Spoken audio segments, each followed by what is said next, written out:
माँ शारदे के चरणों में सादर नमन करते हुए मैं आप सभी को सादर प्रणाम करता हूँ। आप सभी का ML कौशिक यूट्यूब चैनल में हार्दिक स्वागत करता हूँ, हार्दिक अभिनंदन करता हूँ। आज मैं व्यक्ति की मजबूरियाँ क्या क्या होती हैं और कैसे मजबूर होकर के व्यक्ति गलत काम कर देता है, इस पर अपने विचार व्यक्त कर रहा हूँ। हम एक बालक का उदाहरण लेते हैं। एक बालक शॉप पर जाता है और शॉप पर जाकर के वह एक पनीर का पैकेट और ब्रेड का पैकेट वहां चुरा लेता है। और जब वो ब्रेड और पनीर चुरा रहा था तो दुकानदार ने उसको देख लिया, देख करके उसको पकड़ लिया और पकड़ करके उसको पुलिस को हैंडओवर कर दिया। उससे पूछा नहीं क्यों चोरी कर रहा था, उससे बातचीत नहीं की, गुस्से में आया और गुस्से में आकर के सीधा सीधा पुलिस को हैंडओवर कर दिया और पुलिस ने चोरी के जुर्म में उसको जेल भेज दिया। अब जब यह केस अदालत में जाता है तो जज ने बच्चे से पूछा, बेटा तुमने चोरी क्यों की? तुमने ब्रेड और पनीर चुराया? तो उस बच्चे ने कहा हाँ चुराया। बोले क्यों चुराया? मैंने इसलिए चुराया क्योंकि मुझे उस ब्रेड और पनीर की जरूरत थी। तो फिर आपने काम क्यों नहीं किया? बोले कि मैं काम करता था और एक दिन मेरी माँ की तबीयत खराब हो गई तो मैंने छुट्टी ले ली। तो जिस कंपनी में मैं काम करता था कंपनी वाले ने उसको निकाल दिया। तो फिर आपने और कोई काम क्यों नहीं ढूंढा? क्योंकि मुझे कल ही वहाँ से निकाला है तो मैं काम कहाँ ढूंढता? मेरी माँ बीमार है, मुझे माँ के लिए खाने के लिए कुछ चाहिए। तो फिर आपने और किसी से सहायता क्यों नहीं मांगी? तो बालक बोला कि मैंने लगभग 20 लोगों से अपनी बात शेयर की, सहायता मांगी, किसी ने मेरी सहायता नहीं की, किसी ने मेरी मदद नहीं की। तो मैं मजबूर हो गया क्योंकि मेरी माँ भूखी थी और इसलिए मैंने ये ब्रेड और पनीर का पैकेट चुराया। काश मुझसे कोई ये दुकानदार पूछता या और भी कोई पूछता तो मैं ये बताता कि मेरी ये मजबूरी थी। तो फिर जज ने कहा, जज भावुक हो गया। उसने कहा कि भाई देखिए, माँ के लिए भोजन, निश्चित रूप से कोई भी बेटा चाहेगा कि उसकी माँ को भोजन मिले, उसमें भी वो माँ उसकी बीमार है, तो निश्चित रूप से इसके लिए ये बालक दोषी नहीं है, इसके लिए हम समाज के लोग दोषी हैं जो हम मजबूर लोगों की बातों को ध्यान से नहीं सुनते और उनकी ध्यान से बात बिना सुने हम अपने एक्शन ले लेते हैं और ऐसे मजबूर लोग जो सहायता के पात्र हैं उनको परेशानी होती। तो उन्होंने कहा कि भाई ये समाज में जो ऐसे लोग हैं तो उस दुकानदार को इस बालक की बात सुननी चाहिए थी और इसके अगेंस्ट कोई भी केस फाइल नहीं करना चाहिए था। तो उसने कहा कि अपना डिसीजन में कहा कि जो दुकानदार है उस पर जुर्माना किया जाता है, उस पर जुर्माना 5,000 रुपये का जुर्माना, इस बात के लिए कि उसने इस बच्चे की कोई बात नहीं सुनी, इसकी मजबूरी कोई नहीं सुनी और न मजबूरी को देखा, सीधा सीधा बच्चे के खिलाफ जो 18 साल से कम उम्र का है और मुकदमा डाल दिया। तो इस तरह से उसकी मजबूरी थी। ऐसे ही हम बहुत सारे ऐसे मजबूर लोग हैं जो, जैसे कोई भी रोड पर भिखारी है, वो मजबूर है, उस पर कोई काम नहीं है और कहीं फैक्ट्री वो नहीं जा सकता, हालत भी उसकी शारीरिक रूप से कमजोर है, बुजुर्ग है और घर वाले वो उसको उपेक्षित कर चुके हैं, वो कोई उसको रखने के लिए तैयार नहीं है। तो ऐसे लोगों की बात को समझना चाहिए और फिर विचार करना चाहिए कि भाई ऐसे लोगों की हम सहायता करें। मजबूरी ऐसी चीज होती है जो कि कोई भी काम करा देती है, यहाँ तक कि फिर मजबूरी में व्यक्ति गलत स्टेप लेने के लिए तैयार हो जाता है, जैसे उस बालक ने स्टेप लिया। अब हम आगे चलते हैं, एक मजबूरी का और उदाहरण लेते हैं कि एक जगह है भिंड और एक है मुरैना। तो भिंड से मुरैना एक बारात जानी थी और बारात भी एक मुस्लिम परिवार की बारात थी। मुस्लिम परिवार जो कि बहुत धनी परिवार था और उस धनी परिवार को यानी पैसे और किसी भी समृद्धि की चिंता नहीं थी। तो उन्होंने बहुत सारे लोगों को न्योता दिया और भिंड से बारात मुरैना जानी थी और बारात में बहुत सारे लोग गए। चूँकि जो बस थी, बस भी एक मुस्लिम की थी, लेकिन उस पर ड्राइवर जो था वो एक ब्राह्मण था और ब्राह्मण ड्राइवर उस बस को चला करके ले गया। हुआ ये कि जब वहाँ बारात थी तो वहाँ पर जो है नॉन वेज खाना था, तो ब्राह्मण था, उसने खाना नहीं खाया। लेकिन कुछ शरारती मुस्लिम जो तत्व थे उन्होंने ब्राह्मण को पकड़ा और ज़बरदस्ती उसको कंपेल किया कि वो नॉन वेज खाना खाए। जब उसने नॉन वेज खाना खाने के लिए मना कर दिया तो ज़बरदस्ती उसके मुंह में नॉन वेज खाना ठूस दिया और उसको मजबूर किया कि वो खाना खाए। अब वो जो व्यक्ति था अब उस समय मजबूर था, तो मजबूरी में उसने वो भोजन जो भी खिलाया, मार के डर से, पीटने के डर से उसने खा लिया। लेकिन वो बहुत मन में अशांत हो गया, परेशान हो गया, क्योंकि उसके जो खान पान के धर्म को और उन लोगों ने कुछ शरारती तत्व, जो मुस्लिम शरारती तत्व थे, उन्होंने उसको भ्रष्ट किया। और इसके बाद में वो बहुत ही गंभीर मुद्रा में था। चूँकि बस का मालिक एक मुस्लिम था, तो उसने उस मुस्लिम को अपनी व्यथा रोई, कही। मुस्लिम भी बहुत दुखी हुआ। जो बस का मालिक था उसने कहा कि भाई इसके लिए हम क्षमा प्रार्थी हैं, क्योंकि ये जितने भी हैं जिन्होंने आपके साथ ऐसा किया है वो शरारती तत्व हैं। तो फिर भी उसने कहा कि आप बस में आप जर्नी नहीं करेंगे, मैंने आपका नमक खाया है, आप बस में यात्रा नहीं करेंगे, बस बारातियों की भरी हुई बस को मैं ले जाऊंगा। तो वहाँ से फिर वो जब बारात लौट रही थी तो भरी हुई बस को ले जा रहा था, सभी उसमें बाराती मुस्लिम थे और उसके मन में इतना आक्रोश था और उसकी भावनाओं ने उसको मजबूर किया और इतना वो आहत था कि उसने अपनी जान की भी परवाह नहीं की और कहा था कि मुझे अब तो सेक्रीफाइस होना है, मेरा दीन और ईमान और मेरा धर्म भ्रष्ट हो गया। तो जब बारात लौट रही थी तो लौटते समय रास्ते में जो नदी थी, तो नदी में उसने पूरा पुल से बस को कूदा दिया और जितने भी उसमें जो सवारी थी यानी बाराती थे, खुद तो सेक्रीफाइस हुआ, खुद भी मरा और जितने भी उसमें बाराती थे लगभग 60-62 बाराती थे, वो सब मर गए। किसी की डेड बॉडी मिली नहीं, किसी की मिली। मतलब इस तरह से ये मजबूरी एक ऐसी चीज़ होती है। हालांकि उस ब्राह्मण को ऐसा नहीं करना चाहिए था, क्योंकि वो जो शरारती तत्व थे वो और थे। इसमें तो वो शरारती तत्व बारात में जो बस में बैठे थे तो वो तो नहीं थे, वो तो कोई इनोसेंट होंगे, कोई ठीक होंगे। हो सकता है उनमें एक आध दो शरारती भी हो, लेकिन किसी दूसरे की सजा एक सामान्य व्यक्ति को नहीं मिलनी चाहिए।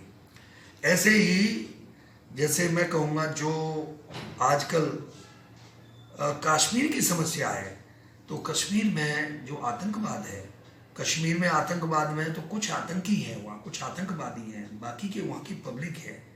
तो जो आतंकवादी हैं वो आतंक फैला रहे हैं, वो आम पब्लिक को भी मार रहे हैं, वो पुलिस और सेना को भी मार रहे हैं।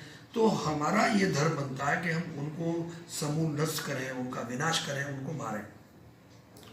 लेकिन वो आतंकवादी, चूँकि आज ऐसा देखा जा रहा है जो भी कश्मीर में, जम्मू में आतंकवादी पकड़े जाते हैं वो सभी बाई रिलीजन मुस्लिम निकल रहे हैं। तो ये एक ऐसा चला आ रहा है। तो हम वहाँ के जितने भी रहने वाले सभी मुस्लिम हैं उनको हम आतंकवादी ना समझें, ये हमें विचार करना चाहिए। और विचार अगर हम करते हैं तो शांत मन से विचार करते हैं तो हम अपराध नहीं करेंगे। और इस तरह से जो अपराध होता है वो मन में जब आक्रोश होता है तो आक्रोश से अपराध होता है। कहीं मन में हमें ऐसा भाव विचार आता है कि भाई इसने मेरी इंसल्ट की है तो हम इंसल्ट का बदला लेना चाहते हैं। हाँ, इसमें एक चीज़ हम मानते हैं कि काश हम ये मन में विचार करें कि एक व्यक्ति है वो हमारी सहायता नहीं कर रहा है तो ठीक है, वो सहायता नहीं कर रहा है, कोई दिक्कत नहीं है। दूसरा व्यक्ति है अगर हमारी सहायता कर रहा है तो वो हमारे लिए सम्मान का पात्र है, सम्मान के योग्य है। और ऐसे ही हमारे जीवन की जो जो दिनचर्या है वो दो भागों में बटी होती है। वो एक भाग तो सकारात्मक है, एक भाग नकारात्मक होता है। और पूरा संसार ये एक माया जाल है। इस माया जाल में हम सब फंसे हुए हैं और माया जाल में फंसे हुए होने के कारण से हम गलत काम भी करते हैं, हम सही काम भी करते हैं। भाई पहले, सबसे पहले जो युग था वो सतयुग था और सतयुग के बाद में फिर त्रेता युग हुआ। त्रेता युग के बाद में फिर द्वापर युग आया और द्वापर के बाद में कलयुग चल रहा है। तो जो सतयुग था उसमें सभी पुरुष सतयुगी थे, वहाँ अपराध नाम की कोई चीज़ नहीं थी, सब सत्य बोलते थे, सभी में बहुत सहनशीलता थी। और उसके बाद में जब त्रेता आया तो त्रेता युग में हमने देखा है कि राम जी की पूरी कथा आती है, राम जी का वन गमन है और एक राक्षस रावण हुआ और रावण का वध हुआ। लेकिन पूरे एक रावण के कारण पूरी लंका को बदनाम करना ये उचित नहीं है। और उसके बाद में जो द्वापर आया और द्वापर में एक कंस हुआ और उग्रसेन राजा हुए, कंस हुआ। कंस के कारण से एक टाइटल बना, यानी जो मामा है उसको कंस मामा कहने लग गए। तो इस तरह से सभी मामा कंस नहीं हुआ करते हैं। कोई एक व्यक्ति होता है वो दुष्ट होता है, वो दुष्टता करता है और दुष्टता करने के कारण हम पूरे समाज को बदनाम करते हैं, उन समाज के सभी लोगों को बदनाम करते हैं। तो ये भी उचित नहीं है। एक सन्यासी है उसमें सन्यासी के गुण होते हैं, एक गृहस्थ है उसमें गृहस्थ के गुण होते हैं। अगर कोई भी गृहस्थ किसी सन्यासी से कहता है कि भाई मैं भी सन्यासी बनूंगा तो बड़ा मुश्किल है, क्योंकि उसके अंदर जो गृहस्थी है उसके अंदर मोह होता है, माया जाल होता है। सन्यासी तो पूरा मोह माया जाल को छोड़ करके वो सन्यासी होता है और सन्यासी तो एडवांस में अपने पिंड दान कर देता है। वो पहले से ही अपने को कहता है कि भाई मैं तो इस शरीर से इस संसार में अब मैं नहीं हूँ, यानी वो अपने खुद के पिंड दान करके सन्यासी बनता है और उसके बाद में भगवान की भक्ति में रत हो जाता है, लीन हो जाता है। उसको माया से कोई मोह नहीं होता है।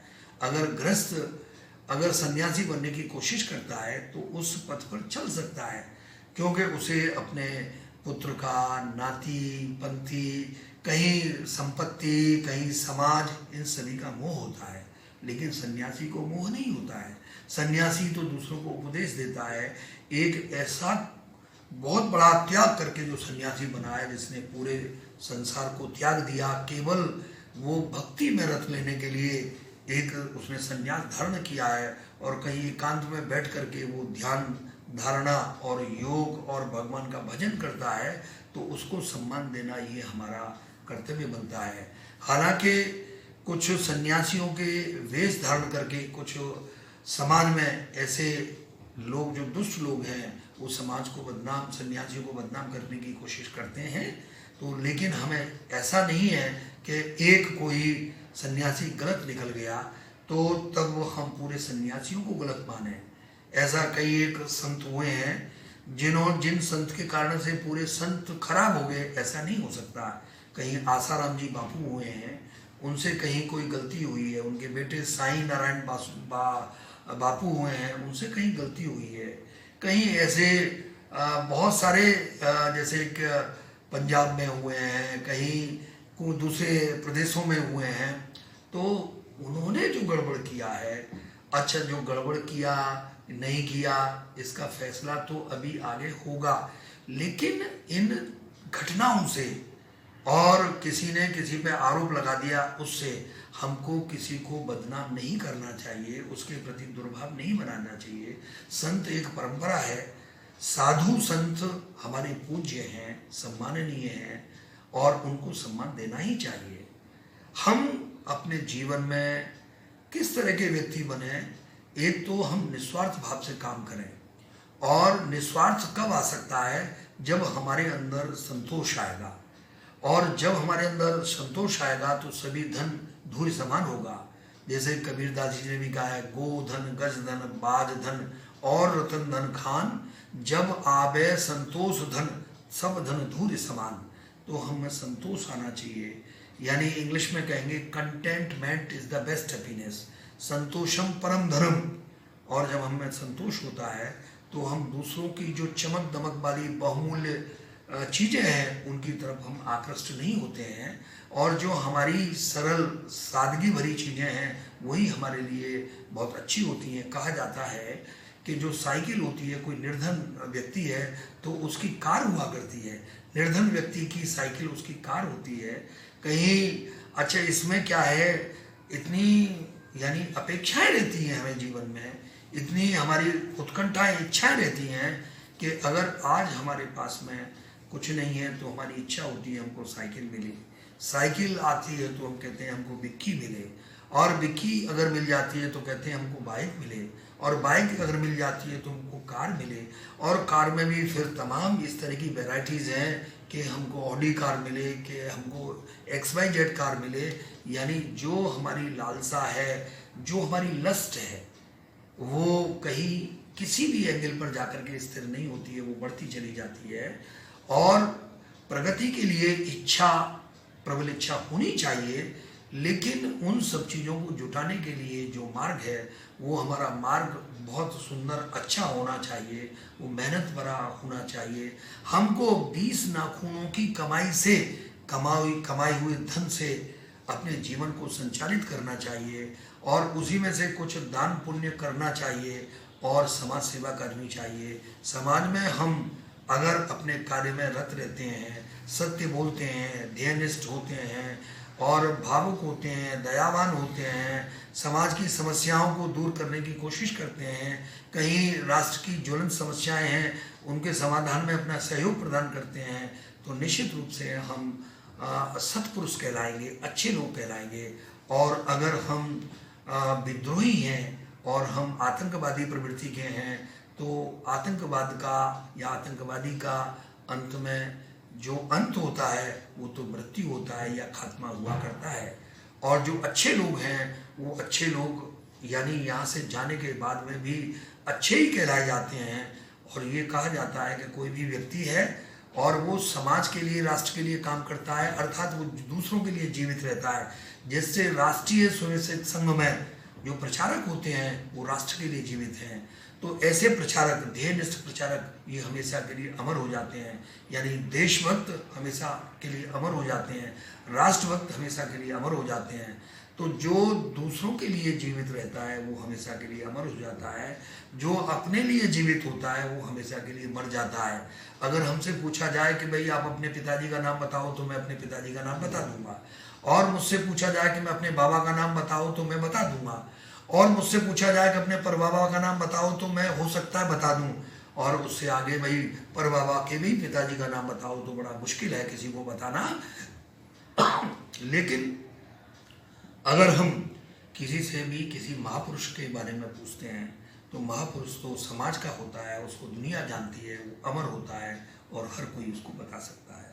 तो अतः मैं अपने जो विचार हैं वो इस रूप में मैंने रखे हैं कि भाई कुछ मजबूरियां होती हैं, मजबूरियों के कारण से कुछ काम करते हैं, तो वो जो मजबूरी हैं जरूरी नहीं है वो गलत लोग हों मजबूरी के कारण गलत काम कर रहे हैं, लेकिन कुछ लोग जो खराब वृत्ति वाले हैं, चित्त वाले हैं, स्वभाव वाले हैं, अगर वो खराब काम करते हैं तो उनके कारण से पूरे समाज को, पूरे उस कम्युनिटी के लोगों को हम बदनाम नहीं कर सकते, उनके प्रति हम दुर्भाव नहीं रख सकते। ये राष्ट्र है, वसुधैव कुटुंबकम की फीलिंग इस राष्ट्र में है। भारत देश, भारत राष्ट्र, भारतवर्ष, ये हमारा पूज्य राष्ट्र है, यहाँ की जो भूमि है वो भारत माता है। भारत माता का सम्मान करें, राष्ट्र उत्थान में अपना योगदान दें और हम भाईचारे की भावना पूरे संसार में फैलाएं और हमारे जो दिल हैं, मन है, वो must be filled up with human kindness, milk of human kindness. इन्हीं बातों के साथ के हमारे जो भाव भावना है, हमारा जो मन है, वो मानवीय दया से ओतप्रोत हो। और इन शब्दों के साथ मैं आप सभी को पुनः नमस्कार करता हूँ, प्रणाम करता हूँ। Thank you very much.